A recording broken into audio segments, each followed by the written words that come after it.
Hey y'all, I'm Sarah. Welcome back to my channel. I'm so glad we could hang out again today. Today I wanted to do a quick video about how I plan my week. If you missed the video I posted recently about how I plan my month, I will leave that linked up above so that you can go and check that out.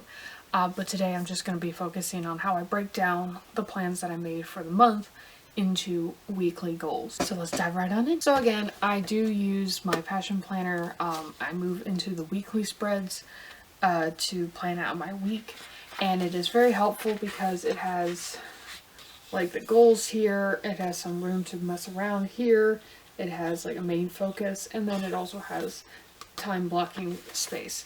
So I typically use that to plan out my week, and I do it on Sunday afternoons. It's very calming and a way for me to really go into the week with some clarity, knowing what I need to do throughout the week. And it just helps me feel a lot better about what I'm supposed to do. So step one when I'm planning my week is to insert my non-negotiables. And this includes meal times, sleep, exercise, and self-care and hygiene. So showering, skincare, anything like that, I make sure to add onto my schedule so I make time for that. It's very important to make sure to put in time to take care of yourself because you need food, you need sleep, you're much healthier when you're clean and all that sort of stuff. So I make sure to insert those things first so that I make sure that they're on my schedule, that nothing else is going to eat up that time and take away from taking care of myself, because I can't do the work I need to do if I'm not taken care of. Step two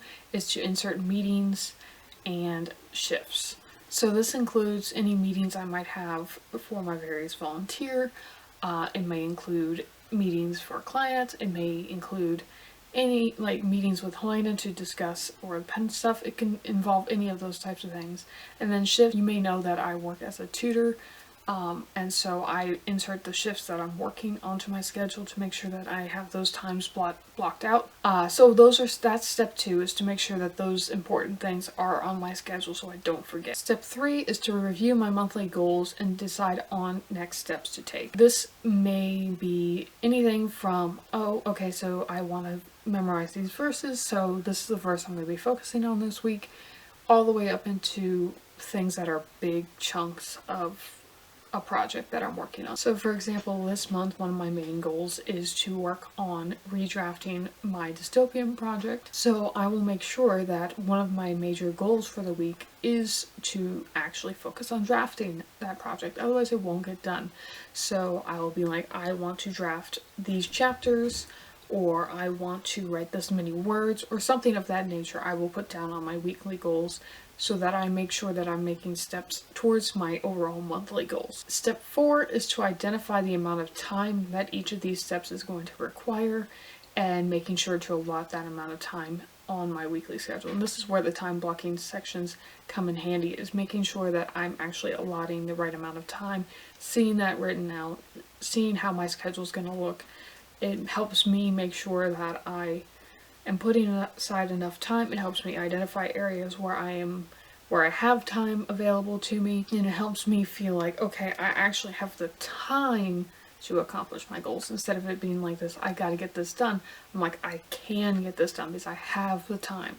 Now, of course, sometimes things take longer or less time than I anticipate, and that is okay.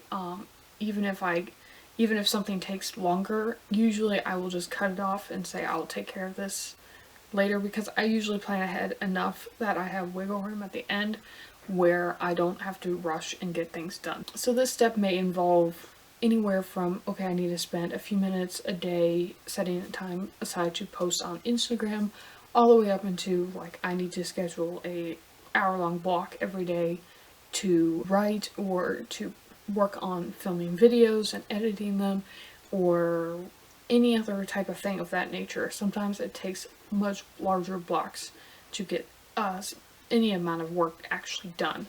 I especially like longer drafting segments because I don't feel like I get a whole lot done in about 30 minutes, and so I like to have closer to an hour when possible. Of course, that's not always possible, but preferably I like a little bit of an hour. So I try to identify how much time I need to spend on each project and making sure I put that down on the calendar in the amount of time that I need. And then lastly, step 5 is to identify the most important task, and that will be the week's main focus. This is the thing that if I only get one thing done in that week, my week will be successful because I have gotten that one thing done. And that helps me prioritize how I'm spending my time, so if things do get squirrely later in the week and my schedule's kind of going out of whack, I know that, okay, certain things I can push to the side, they don't matter as much, but this main focus needs to have the center of my attention.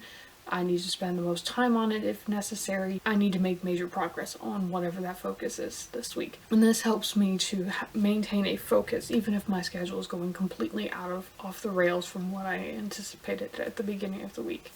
So I just make sure that I have a main focus so that I'm not stressed later in the week. And so that is basically my 5-step process for planning out my week based off of how I plan out my month.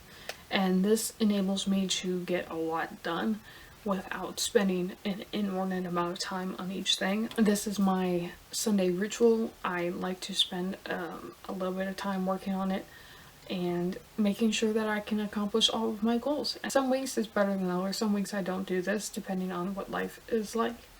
But I do enjoy most weeks doing this method to make sure that I actually make the most of my time. So that is it for me today, guys. I would love to hear how you plan out your weeks. Does your method look similar to this? Does it look completely different?